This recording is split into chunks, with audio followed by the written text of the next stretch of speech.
Assalamualaikum warahmatullahi wabarakatuh. Di sini kita dari kelompok 2 akan mempresentasikan tentang kunci kerukunan. Toleransi atau tasamuh. Pengertian toleransi atau tasamuh. Kata tasamuh diambil dari kata samaha, berarti tenggang rasa atau toleransi. Dalam bahasa Arab sendiri, tasamuh berarti sama-sama berlaku baik, lemah lembut, dan saling pemaaf. Dalam pengertian secara istilah, tasamuh adalah sikap akhlak terpuji dalam pergaulan, di mana terdapat rasa saling menghargai antara sesama manusia dalam batas-batas yang digariskan oleh agama Islam. Maksud dari tasamuh ialah bersikap menerima dan damai terhadap keadaan yang dihadapi. Misalnya, toleransi dalam agama ialah sikap saling menghormati hak dan kewajiban antar agama. Tasamuh dalam agama bukanlah mencampur adukan keimanan dan ritual dalam agama, melainkan menghargai eksistensi agama yang dianut oleh orang lain. Yang kedua, toleransi dalam agama Islam. Tasamuh ialah sikap yang mengarahkan kepada keterbukaan dan menghargai perbedaan. Perbedaan merupakan fitrah yang sudah menjadi ketetapan Allah dan seluruh manusia tidak bisa menolaknya. Allah berfirman, "Hai manusia, sungguhnya kami telah menciptakan kamu dari seorang laki-laki dan perempuan, dan menjadikan kamu berbangsa-bangsa dan bersuku-suku supaya kamu saling mengenal. Sesungguhnya orang yang paling mulia di sisi Allah ialah orang yang paling bertakwa di antara kamu. Sesungguhnya Allah Maha Mengetahui, Maha Mengenal." Quran Surat Al-Hujurat ayat 13. Sebagai bukti bahwa tasamuh merupakan salah satu ajaran Islam adalah Allah melarang penganutnya mencela Tuhan-Tuhan dalam agama manapun. Tanpa larangan tersebut, manusia akan saling memperolok jika berbeda keyakinan.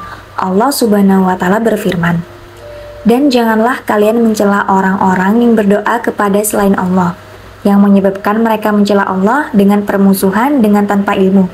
Demikianlah kami menghiasi untuk setiap umat amalan mereka." Lalu dia mengabarkan kepada apa yang mereka lakukan. Quran Surat Al-An'am ayat 108. Di dalam Islam, tasamuh berlaku bagi semua orang tanpa mengenal perbedaan. Akan tetapi, setiap orang memiliki perbedaan penerapan tasamuh. Ada yang masih belum terlatih melakukannya, dan ada yang sudah terlatih melakukannya.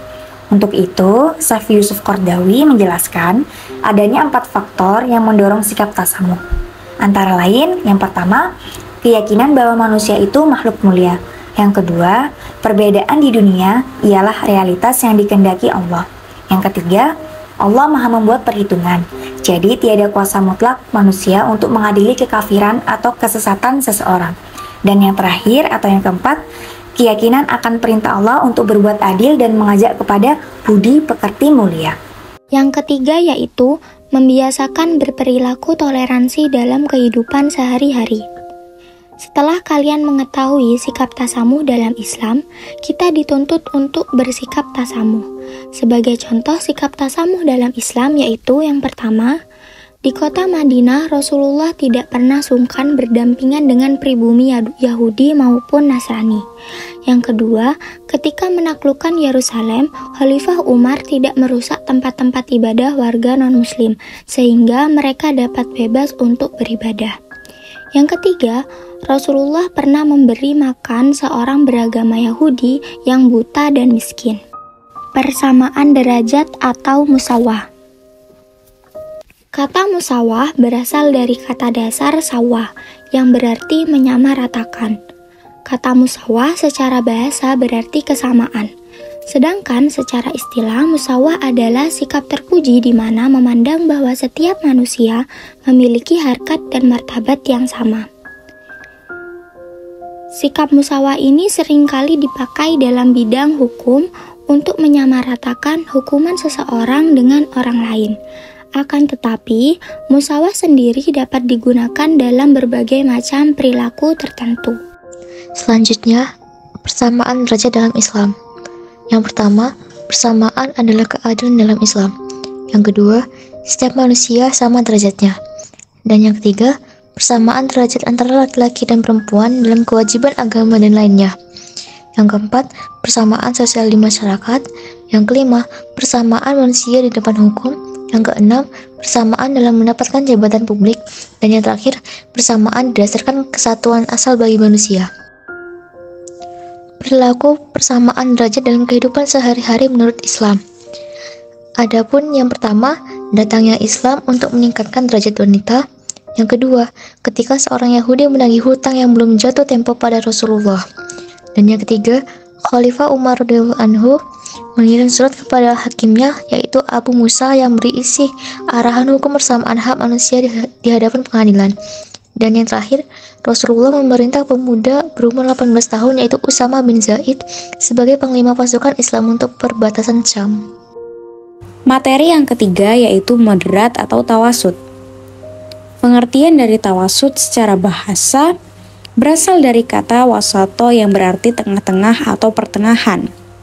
Secara istilah, tawasud ialah sikap terpuji di mana bersikap cenderung ke arah tengah-tengah. Tawasud dalam Islam. Yang pertama yaitu dimensi akidah. Dalam dimensi ini ada dua persoalan.